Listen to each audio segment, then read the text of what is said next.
morning, everybody, and thanks again for joining us for part two with our time with Mike Haynes. I am looking forward to this part two because I think the conversation that we had in the first webinar with Mike really initiated a lot of thought from all of us, and that's why we thought a part two and some follow-up would be great. It is my pleasure, Mike, to introduce you again because we go way back to, well, you go back even further with Lisa. Mike, in fact, I think I said this last time, but I have to thank him again for introducing me to Lisa. Mike was here in Michigan, and that's how we met. And now he's over in Wisconsin, in my neck of the woods where I was born and raised. So, Mike, I know you and I have chatted a little bit about what you're going to be talking about today. And I know you're going to kind of revisit a little bit about, kind of review what we talked about the first time. But, you know, I'm just delighted not only to have you on here, Mike, but to have such an important conversation. And more, I think we're starting to look at the whole child, not just the standardized test child. And I'm really glad you're helping to kind of, you know, elevate that conversation for us. So handy for you. Cindy, you're coming in there. Sorry. So Mike, I'm going to hand it over to you, and we look forward to the conversation.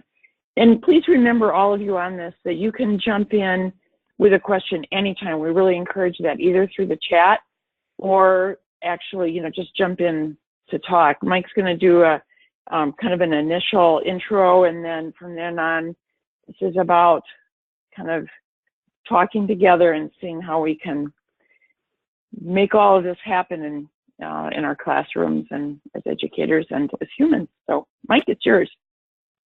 Great, thank you, Marcia. And I appreciate the way you led that in, because what I've found in talking about happiness and purpose, that the most energized I and other people get is when we simply talk about it, because we all have those aha moments from time to time, and it makes sense to us. So I appreciate the notion that this is just a conversation. So anyone, please do, you know, just holler if you want to add something, or if you have a difference of opinion. Regardless, for those of you, there are several on here that were not on the call in in February. So just a little background. I was a teacher and principal and superintendent over in Michigan, and now I am what's the equivalent of an ISD superintendent here in Wisconsin. So I serve 29 school districts and have an opportunity to do quite a bit of work in those districts. This last, about a month ago now, I did a session at a trauma-sensitive schools conference in Kansas called Nurturing Happiness, and it was really touching on everything that I'm going to talk about today. So I really hope that by having this conversation, that that you help us just take this work on, take the conversation out further, because as Marcia said, you know, we alluded to, we spent so much time in education focusing on content and skills, and not necessarily focusing the social emotional well-being of students. And where I was headed in the last webinar was discussing ways that we can teach happiness, and I'm going to take a little bit of a different angle today. So let me just review. During the webinar, you know, I talked about happiness. I tried to make a case for how it should be included in the curriculum. Specifically, I had addressed three things. I wanted to talk about what happiness is and what it wasn't, the connection between happiness, purpose, and resiliency, and then practices that can be taught and learned that affect happiness. So regarding what happiness is and what it's not, I shared a quote that you can see on the screen. I hope you can see it on the screen. You know, people wait all week for Fridays, all year for summer, and all life for happiness. And the notion that we're all born with a spark of curiosity, wonder, and positive outlook hardwired into our genes that allows us to feel content, joy, and euphoria simply by experiencing life. The problem, though, is from an early age, I believe that we are conditioned that happiness has to be preceded by an achievement, you know, a degree of learning, a job, material gains. And that's why it's no surprise to me and many others that adults have difficulty finding contentment and indeed live lives in which they're waiting all week for Friday, all year for summer, and all that. So whether it's a cycle of pursuing happiness, whether it's looking for forward to the weekend or a holiday or a diploma or a job or any other achievement, it's never ending. And that really, to me, also explains why some of the richest people don't appear to have joy in their lives. They're just simply always chasing the next level of attainment and not satisfied with the present. I want to keep reviewing, but I want to stop there to see if anyone has any thoughts on that.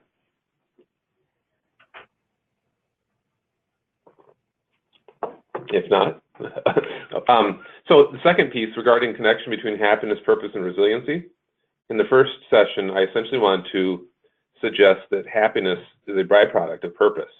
And the more experiences we have with happiness, the more likely we are to be resilient when it's needed. As young humans, our purpose is instinctual and biological. It's about learning and playing and exploring. And as an example, if you watch any young child play, it's obvious that they're living their purpose, which is to explore, and that feels good. The word we use for that condition is happiness. Again, as I said earlier, though, as young children come to school, they're vessels of curiosity and joy and living in the moment. Yet I think that the system, and that's all the adults in it, and it's from parents and school educators, we start to suppress that intrinsic purpose to explore and play. By again talking about achieving goals and reaching the next level.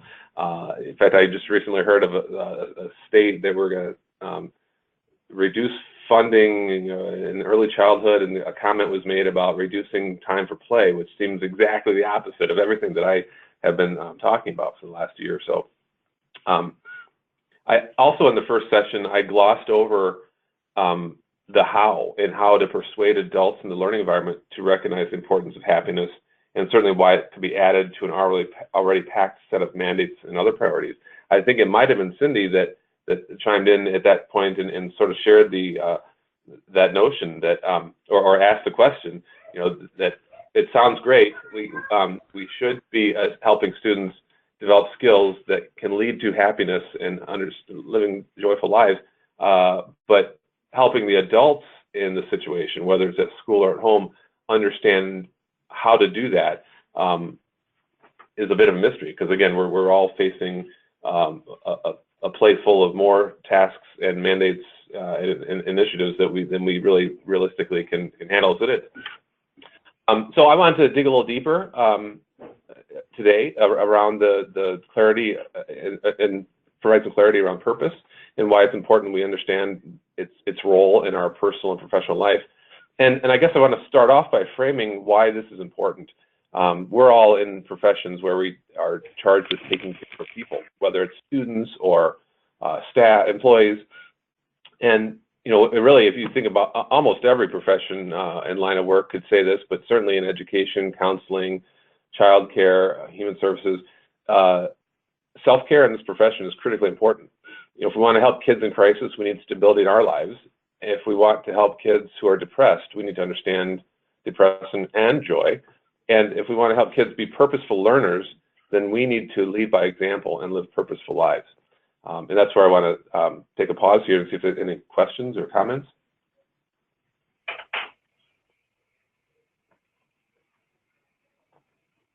Mike, I'm going to jump in for just a second because this is Marcia. Yeah. It's interesting to me to hear you talk about, like I'm even backtracking a little bit in your conversation here about, the role that play can play in learning. And I recently read an article about what they're doing in Finland. And I think a lot of us realize that they're doing a lot of good things over there. I mean, truly their whole educational structure and everything is different than ours, but they really delay. I mean, they delay the start of any kind of formalized learning, I think until the age of 7 or 8. Now, I just kind of wonder, is that kind of it, or are you getting some of what you're learning from them? And how are we going to, when you say they're taking away what we should be adding, I know you're going to talk with us about some of that. How is this all going to play out over here? Right.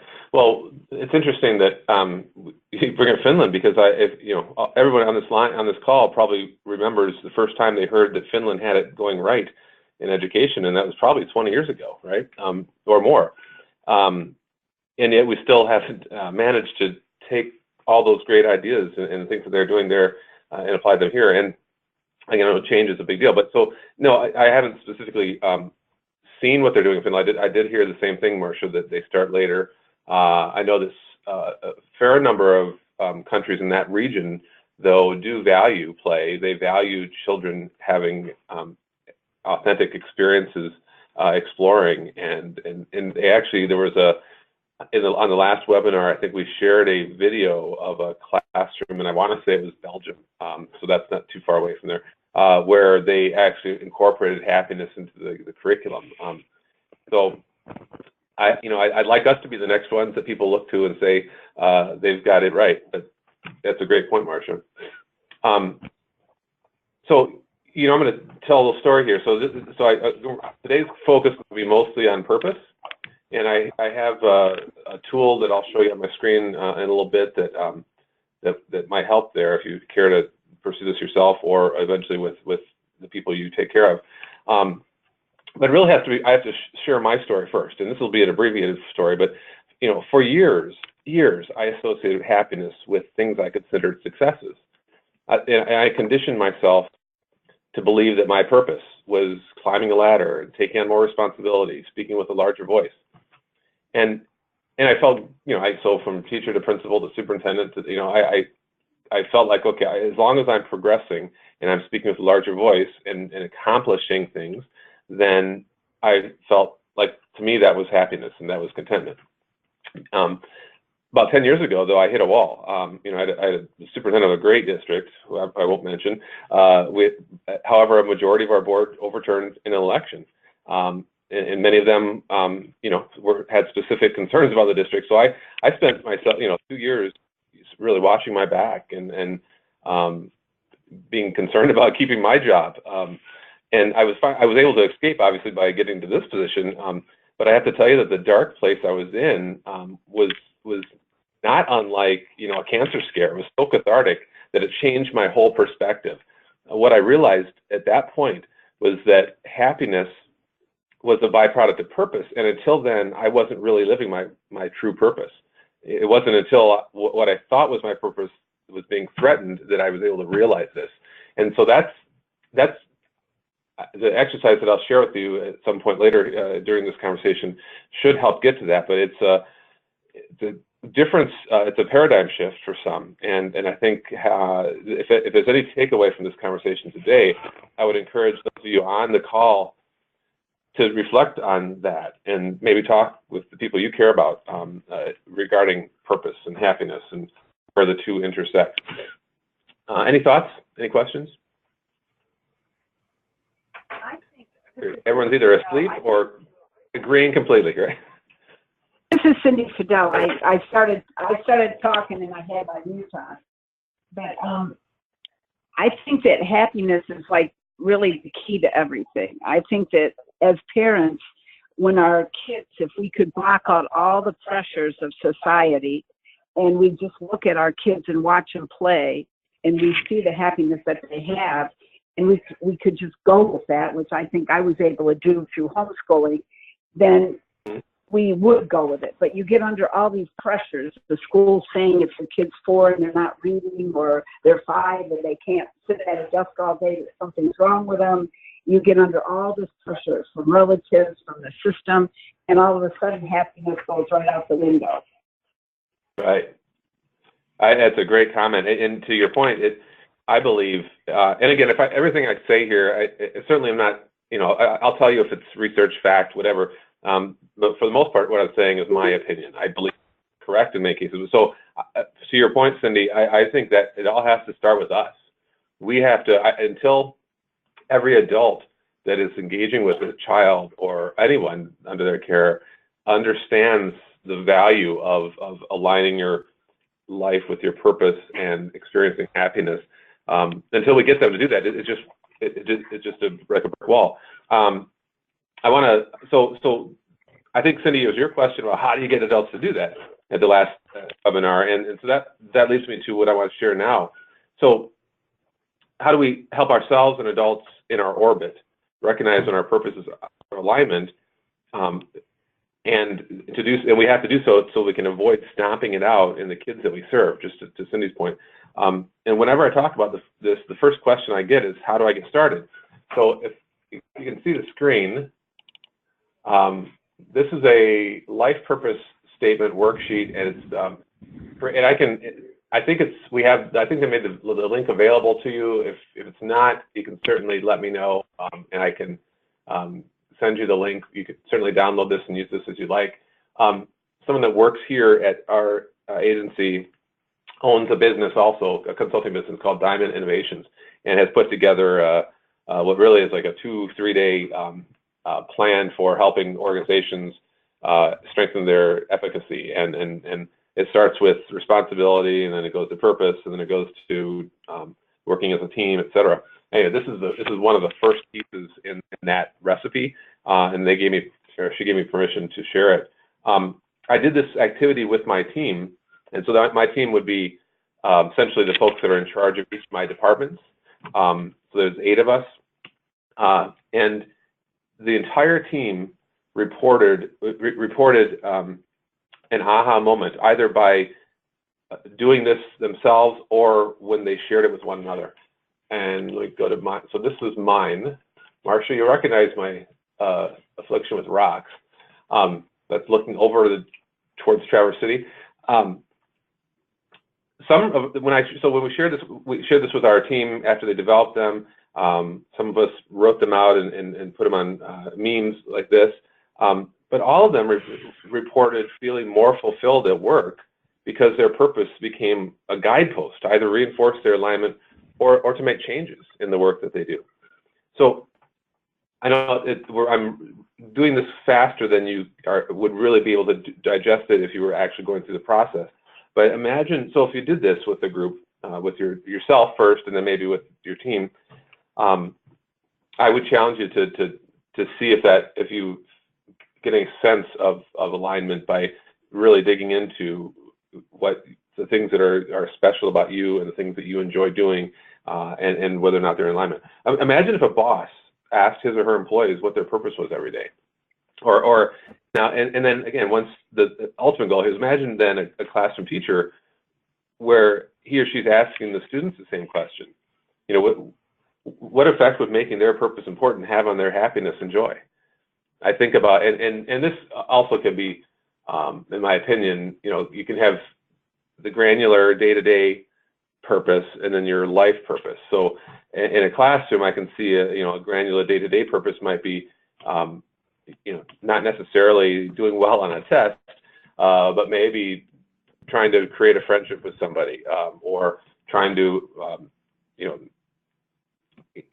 you've got one example I heard was a child responding to that question by saying, I want to make today Sam, or whatever his name was, happy today because his dog died last night. So if when a kid walked into school, they knew that we were concerned about what their purpose was and what they intrinsically felt was important, before we talk about whether or not they can read, write, remember facts, etc., think about the effect that would have on bolstering their efficacy, their strengths of will. Any thoughts on that?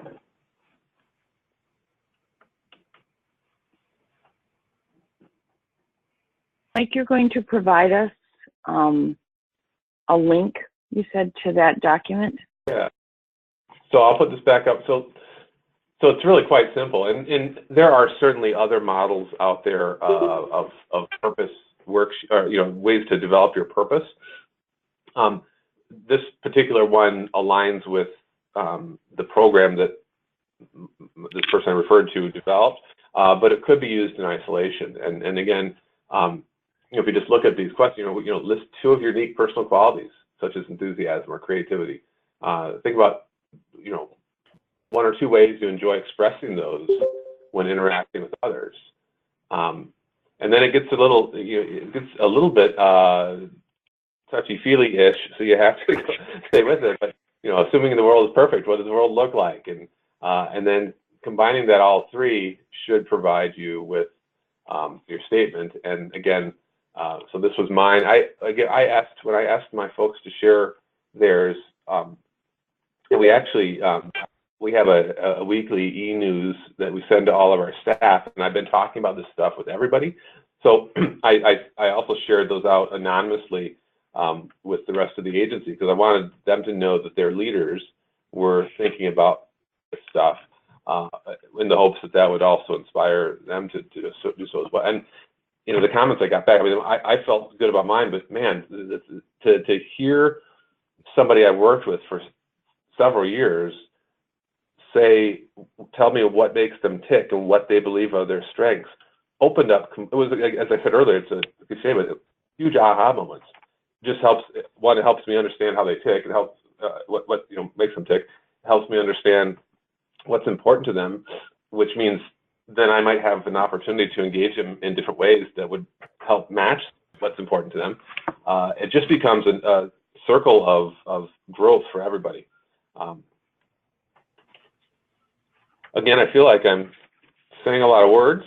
I'd love you to hammer me with some contrary opinions if you have them, or takeaways, or how maybe a question could be how could you see incorporating some of this into your current context?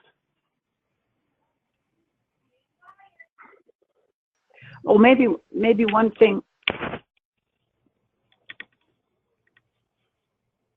Maybe one thing I would say is if you look at the adults involved with kids, I think you touched on this, and make sure that they're happy too, because sometimes, you know, when I walk around educational environments, the adults working don't look like they're very happy either. They look stressed. They look like they don't know what they're doing. They look like they don't know how to manage the kids, and they just, you know, they look to me like they're not having a good day.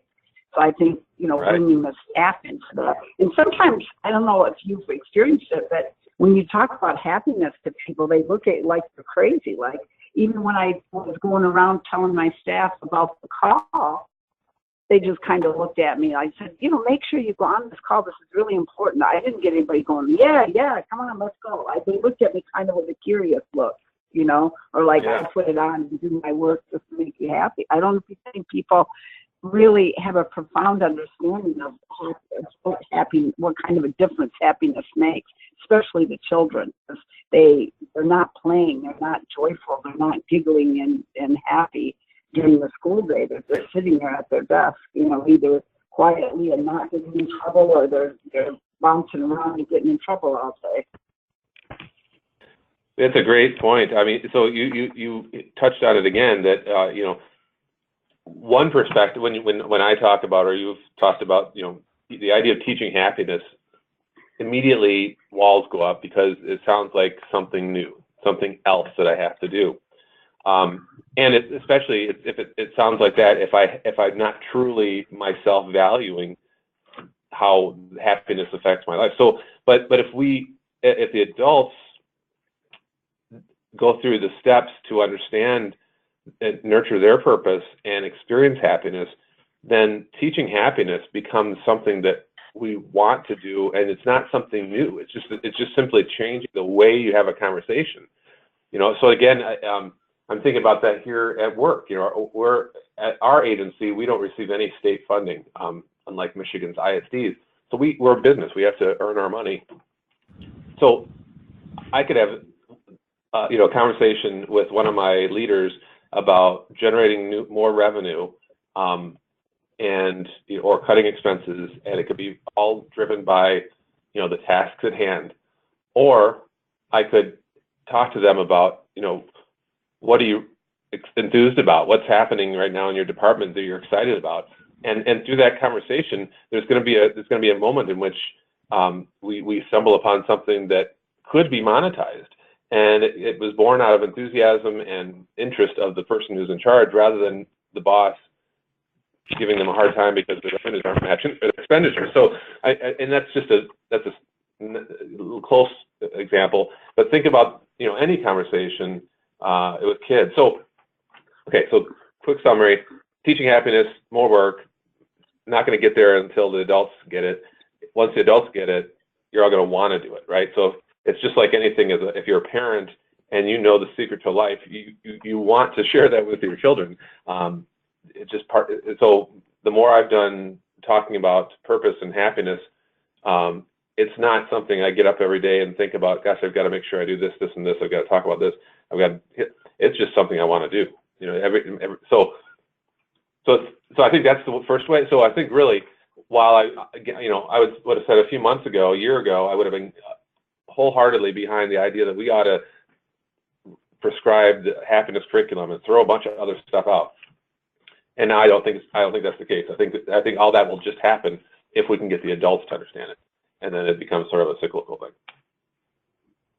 That was my rambling mess. Any comments on that? This is Kelly at the Northern Michigan Partnership. Part of my role is a mentor to our students, but I find that more and more I'm mentoring the moms, the parents who are coming in to give me their kids' answers as their kids are doing classes and stuff. And as you're talking about this, and I was a homeschooling parent myself, and I just remember how exhausting it was to be a mom, but also to be the educator in my home, and the pressure that I was under for that. And I thought, as you were talking about this, I'm like, wow, this would be amazing to bring this into our parents. And while their kids are in classes, do a class with them on happiness, because changing their mindset towards, I'm striving for happiness, just not a diploma at the end of my kids' education, but for them to truly be happy. Right. Would be a life-changing thing in their homes. And then that would, that would ripple out to everything else then as well. Yeah. So I love this idea. This is fantastic. And then I had a question for you, if you have heard or read the Happiness Project by Gretchen Rubin. She's a podcaster that I listen to, and I've read a couple of her books, and she has this focus too on happiness. I have not, but I thank you for that referral. I will check that out. The Happiness Project? Yes. Yeah, by Gretchen Rubin. Okay. Yeah, let me check that out. Okay. Thank you. Yeah, thank you for those comments. I think about let's think about all of ourselves. I mean, even though, so now I feel like I feel like I know my purpose, and maybe it'll change 5 years from now. And I feel like I'm aligned, and I generally feel happy every day. Yet I still have this. I still, like all of us, have times where there's just a bunch of stuff happening in my head, right? And so I can imagine, as you described, that a young parent who's working one job at least, if not two or three, with young kids, it's got to be about, okay, what tasks do we have to do next? The mind's got to be full of all these things, and how do we help get them out of that space so that they can truly just enjoy why it's even matters? I don't know that I don't have any secret recipe there. I think just, again, having conversations about this, right? I think maybe I love your idea of Kelly, of bringing parents together and doing that, so that, frankly, if parents aren't going to advocate for things like play and kids understanding, or having a chance to explore their passions, then there's no hope, right? Because if they're not going to demand that of the school, and we know that the state and federal governments are going to continue to say do more and more and more.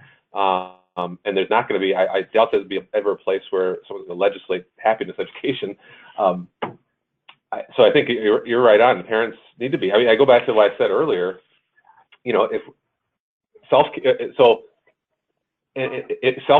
is critically important. So think about that young parent with all that. We got to help them, right? Or the young teacher, or any teacher. If we want to help kids in crisis, then we need to be stable ourselves. We can't be running 100 different ways. If we want to help kids who are depressed, we need to understand what that is, and we also need to understand joy, and we can't do that unless we truly take the time to do that. And again, purposeful learners and purposeful lives. So getting over that hump with a parent or a teacher who just feels like they've got to get the kid through this. I think it's a challenge. So I think it has to start with getting down to the individual. I'd love to work with the school staff, even if it was a grade level, and go through the exercise, the purpose exercise, and explore this conversation, and then study that. So how did that change what's happening in the classroom? Oh. Yeah, I sent it to you a couple of times. I'll write it down for you. Wondering if these are questions. Yeah, Cindy? I don't know, Cindy, if it's somebody near you that isn't muted. Sorry, we're hearing you. Oh, that's better. Yeah, if everyone So, could just mute unless you want to chat, that would be great. Sorry, Mike, go ahead.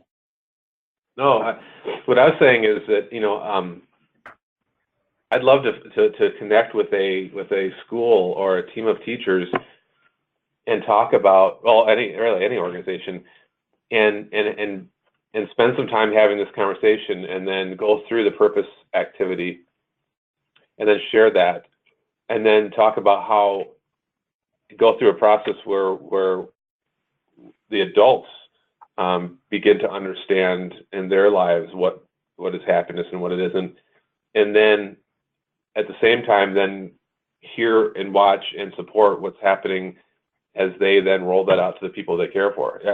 Again, I have to believe that if you believe this stuff, you're going to want the kids you work with to experience it as well.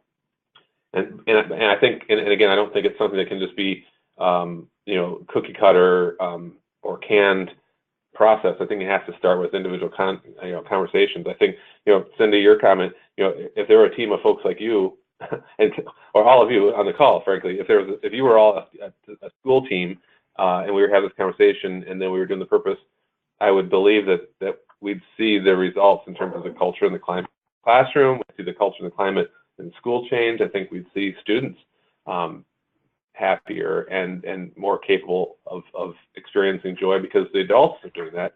And then ultimately, it's resilient. So I mean, how many times in the news do we hear about trauma and violence and now, you know, trauma sensitive schools is a thing. You know, I think it's always been a thing, but it's been become a thing in the last 3 months, I think, or a year or whatever. But you know, when you think about, you know, any life experience, whether it's students or us adults, if we don't experience, I think about this as a fuel tank. If I've had experiences where I've experienced joy, true joy, then when I do have a difficult experience or a difficult time, sadness, I know that I will be able to get out of it because I will have experienced it enough that I have a sort of a reserve. It might stink now, you know, if you lose a relative or a friend to something or whatever, you know, a horrible thing. I don't talk about all this suggesting that everybody should be skipping around every day and you're always going to feel joyful. But there is a leveling, and I'd love to see somebody do some research. I think there's some out there, but not much, about experiencing joy. Well, I know there is because I referred to it in my session, but experiencing joy more periodically, you know, allows you to be more resilient when tough times happen. And again, so I think about my experience that I shared earlier. You know, certainly it wasn't the worst experience in the world, but to be in a job where I felt like until that point, where it hit me in the face, it was like a high five to the face. That your purpose isn't talking to people or making sure the buses get off at the right time, or your purpose is balancing a budget. Or your purpose has more to do with running a school. So until I realized that, you know, I wasn't capable of. I don't think I was as capable of being resilient. You know, a failure like if I'd not gotten a job would have felt devastating to me. But now, frankly, you know, just the whole paradigm shifts, and you know, whether it's regardless of the profession you're in, or whether or parent or whatever situation, we've just got to make sure we've got to help through that purpose discussion, help nurture people's purpose, so we can get out of the day-to-day task-driven mindset that so many of us have experienced. I feel like I've talked for an hour and a half, Marcia. We've heard from Kelly and Cindy. Anything from Christy or Morgan, or Cindy and Kelly?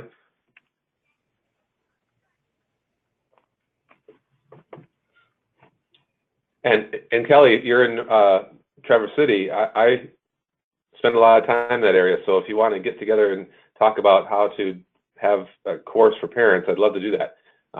We will be retiring in Northport, but we're over there quite a bit, so I would love to spend some more time talking about this. Yeah, I think that would be fantastic, and I think our director would be really interested in that too. Yeah, that would be amazing. Yeah, as you were talking about Wisconsin, I was thinking, wow, that's quite a trip to come over to do a seminar or something over here. But yeah, if you're just going to be right up in Northport, that would be an easy thing to do. When you say so Northern Michigan Partnerships, are you doing things like Head Start and other community action? No. What kind of program? So kind of the easiest way I have found to explain it to somebody is to say we are the homeschool branch of our public school district. So all of our families are homeschooling families, and we are supporting them with a virtual program and then a once a week hands-on classes. And so they all come to one central place in Interlochen. We actually have a use of a public school building that was closed down, and they've reopened it for us to be able to use once a week. And we have like 60 different classes that students can choose from, and they can be there for 4 to 5 hours. And then the parents get some time in community with other parents who are homeschooling across 5 different community or counties that we touch. So it's a pretty big area that we draw from. Well, you said it. So my favorite place on earth is Interlochen. So yes. And I sad to hear that school closed. Yeah, not the Center for the Arts, not the big one, just that little community school near the library. Yes, yeah, that one closed.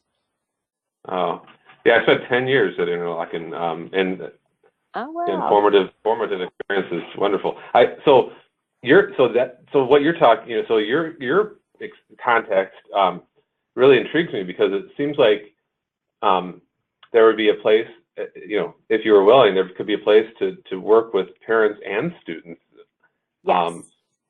On the idea here of nurturing purpose, with the notion that they're not coming to a place every day where people are asking them to sit in rows and get the same thing everyone else is, and demonstrate on proficiency tests and I mean, certainly I'm sure have them demonstrate proficiency, but it seems like the opportunity to have parents and kids working together, maybe exploring this idea of their purpose and nurturing it, would really be powerful. Yes. It's almost like a test. Yeah. Have a test. Yeah, Mike, did you say you're going to be? Go ahead. I'm sorry, Kelly. Oh, that's okay. I was just going to say we could actually offer it as a class for the kids to sign up and take, because we're not allowed to teach any core classes, but it'd be very easy to set up a happiness class that students could sign up, and there'd be virtual work for them to work on from at home alongside their parents, and then come into class on a Wednesday and actually apply it and have a group discussion. And I think that would be fantastic, and do something alongside that with the parents, so the parents and the students are kind of both getting a chance to learn more about what their purpose is and how this applies to their life and how that's going to bring more happiness to them overall. And I think it would be, life-changing for these students if we could launch them into their teens and beyond already with this idea of my joy is going to come from finding my purpose and living in my purpose, rather than getting into the right college and getting into the right career and making money. So that would be fantastic. Yeah, that's the idea. That's just very exciting to consider, the idea of putting together a course is intriguing. So let's definitely, if you think this is a good idea after you hang up today, let's definitely communicate about that. Okay. Marcia, you were going to say something? Well, first of all, I'm going to connect the two of you. I'll send you an email and make sure that connection is more seamless for the two of you. I just didn't know if how long you're going to be here when you fly over. Are you flying back on Monday, or are you staying part of next week? No, so my wife Kathy is there now, so I'm flying to Traverse Friday, and then we're going to drive back here the following Wednesday, the 30th, I think. Okay. So well, I was asking, Mike, because when you visit a partnership, you see a whole, and you're sensing that just from what you've stated, it's a whole different learning environment. And you see families, and you see little babies, and you see, parents, fathers, mothers participating. And not all of our partnerships are run the same way, but they all have that. Honestly, they are, in my mind, when I go and visit them, there's a lot of happiness there. Now, I mean, attaching what you're talking about really kind of brings an awareness and a redirection to some of that happiness, if you will, kind of, making us more aware of things that you're talking to us about is extremely important. And as Kelly just said, if we can really capture that at the early stages of a person's life, all the better. So I just didn't know if you were going to be in town to go visit them, because you just smile watching. Kelly, are you in session at all during the summer? Our last day is June 12th. That's our last meeting day on a Wednesday. Okay. Because we're going to be there. I'm going to be there for a couple weeks in July. So that probably wouldn't work. No. I can look at my schedule next week for this coming week and see. I'm not sure if it's going to work. I know my wife has a list of things I have to do around the cottage, and full Englishes and painting, and but I definitely would love to. Yes, it would be. This would be wonderful. In fact, what I'll start doing as we connect is I will start to think through how this could look in terms of organizing it into a concrete and sequential plan that could be turned, as a course. Yeah. That would be exciting. Yeah, I think so. Again, I think, if we just, this is the kind of stuff that I think, there's so many people out there that that I run into, and I'm talking, and I don't mean to be disparaging, curmudgeon educators that talk about millennials and how, what we've lost as a society because of these millennials. And frankly, I hear that, and I think about, millennials are the first of all, we created them, so it's not, we can't be complaining about what we created, but they're, if my general explanation about a millennial is understanding to pursue things that make you feel good, that you enjoy doing, that jobs and careers that last for 30 years in one location are not appealing to those folks. They want to do things that make them feel good and happy, and they do, and they create. I mean, they're creators, they're entrepreneurs, and it seems like what we're talking about, what I've been talking about with this notion of happiness and joy, is that would really let us. I mean, think of what would be wrong with everybody living like that? Certainly you've got to make a living. Certainly you've got to take care of your family and your responsibilities. But if your life purpose was not tied to the job that you do, or the amount of money that you earn, or the number of friends that you have, just simply, although that could certainly aid to happiness,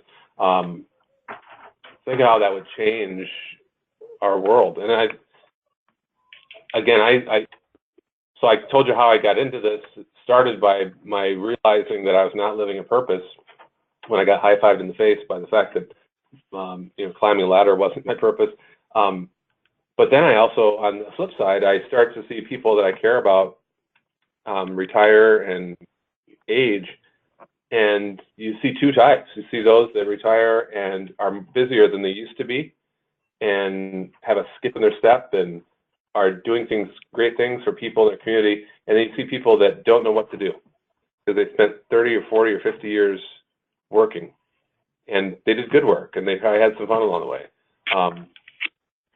But when their work was their purpose in their head, or they didn't know their purpose. So when they stop working, all of a sudden they stop doing what they thought gave them purpose. I'm sure that all of you have seen or know people that like that. And I don't want to, part of this mission too is to fully change my perspective so that when I'm at that point, I don't end up feeling like that. But it saddens me to think that there are people that do. Any thoughts on that? Am I just out there? Well, Mike, I'll jump in again. I totally agree. And I mean, I'm in that age group where, I mean, almost everybody that, is in my age group has retired. You take a direction or you don't. So it's a great conversation to have because, what is the next step? Somebody said, don't retire, rewire. And, what it really is the time to just do what you want to do, but to define, which purposes kind of helps to direct some of that. So it's a great question to be asking yourself at this stage. I totally agree with what you're saying because I know people who retire and they're bored. And I think, well, that's not good. You need to get away from that word and find, and find some way of, and it's all, for everybody it's different, It isn't like you retire and, the journey I'm on to kind of keep, in quotes, working. It's not work anymore. It's exactly what I want to be doing. But for any of us who decide what is the next stage of our lives that we can just really enrich ourselves and others is about as good as it gets. Right. Yeah, Marcia, you're definitely in the group of people that I look to as great examples of someone who has continued to live their purpose even when not doing the traditional career job position that you had, or the job that you had for years. Yep. I think, this conversation could go many ways, and in fact, frankly, the idea of putting it into a course that could be students and parents taking, in which we could explore each of these pieces. I mean, I think I've for 50 minutes I've been rambling, but I think we could take about 5 or 6 different points that we've made today, and we could spend an hour on each of them. That would be fun. Then we should turn that into a course that Marcia could put on her website, and then your member school district could begin that journey as well. That sounds like a great plan. In fact, Mike, after you and Kelly connect, if you can periodically give me an update, because when we do our Michigan Co-op conference in August, this would be something great to share out, because that's oftentimes what we see. 2 things, Mike. One is that sometimes a district will develop something and then share it out. Secondly, though, a lot of what we've seen frequently is a course like this starts maybe in the homeschool partnership, where they have, kind of a little bit more freedom to be able to spend the time without somebody worrying about if it's going to be on some standardized test. They get to experiment with things a little bit differently. And then oftentimes it kind of morphs its way into the brick and mortar and the more traditional setting. We're seeing a lot of the lines blurring more between the homeschool partnerships and the virtual schools and the traditional settings and the blended learning environment. So I'm really excited that you guys are going to explore this. And like I said, I'll appreciate periodic updates so that we can see how we can kind of spread the good news. Yeah, and I would say for anyone listening too that if there's any intersect with the work that you're doing, or if you want to talk about this more, I'd love to have offline conversations. If you is gargling, I think. If you have any interest in talking about how to, it's a really strange sound. Anyone wants to talk about this more, please just let me know. I'm sure Marcia will put my information when she sends this out. I'll also share with you, Marcia, the link to those documents so people can download them and review them. Really appreciate you giving this topic a chance, a airtime. Oh, I appreciate your time. You know, and anyone who's either on the webinar or listening through the webinar or podcast, please feel free to reach out to me because I can connect you to Mike easily. So, you know, that might, other than, you know, as he suggested, it will be posted on the website, his contact information. But this is a great way to start the week. This is wonderful. Yeah. Yeah, thank you so much. I really appreciated hearing your ideas, and I look forward to working with you and developing something that we can offer our students and our families and our staff. I think this would be something great to develop and go across the board. And then, as Marcia, you were talking about the virtual school, Rose and I are, you know, working with our district to start a full-time, including core virtual program that, you know, to start kind of making a bigger connection between the homeschool community and the public school system. And I think once we can if we can develop something like this that we can launch in the virtual world and get those students on board within the school district, then that might be something then we can push into the district and into the brick and mortar schools and, you know, get it out to a wider audience and affect, you know, more and more families in the community, which would be fantastic. Yeah. Cool. And if we're not able to connect while you're in session, I'd be glad to come down and meet you at Bud's this summer. Ah, yeah, it's right across the street. That's right. That's a great spot. Yes. All right. I have to get offline and run to an appointment, but it's been a pleasure to hear you and to meet you, Mike. Thank you. Same here. And okay, thanks. Bye. Thank you. Bye. Are there any other comments before we? Yeah, just a couple. Things out this morning? Just a couple. Go ahead. Just a couple quick things before we wrap up. One, if you do anything exciting this summer in Traverse City, we've rented a summer place up there for the whole summer. So please let me know because I'd love to be involved in it, and I'll be up there a lot. And the other thing is, Marcia, I just wanted to quickly piggyback on your comment about getting to kids early, because I really have some experience with that, and I've seen what happens when you get them in this mindset early. It follows them in their life, and they keep seeking out their purpose and what makes them happy on their own, and they just kind of view life completely differently. They just it's like addiction, you know. It's like, now I know what it feels like to live like this. This is the way I'm going to live my life. There's like no other way. And that's why I think it, you know, as you said, so important that we get to them early. Great point. Yes. Oh, I saw Sharon Haynes. Sharon Haynes? Oh, yeah, she's down in Berrien Springs. Really? You got family down that way? Well, my dad's family, the Haynes family, did live in near Battle Creek for a while. Huh. That's where I am. Sharon is off right now. Yeah, I'm in Battle Creek myself. Okay. If you ever get to Battle Creek. Yeah. Well, great. I appreciate your letting me do this again, Marcia. And if I was rambling at all, I apologize. But no, this is fantastic. Just like the first one. And now you're going to have to please think about part 3. So, and maybe part 3 will be sharing what you come up with for a course. That was what I was just thinking, that maybe we do this all set this summer and then share that out via webinar in the fall. That would be outstanding. I'll put it down on my list. Thank you. Great idea. Don't forget to follow Thank you, Mike. Thank you, Marcia. Thank you. Thank you, guys. Mike, have a great one. Thank you so much again.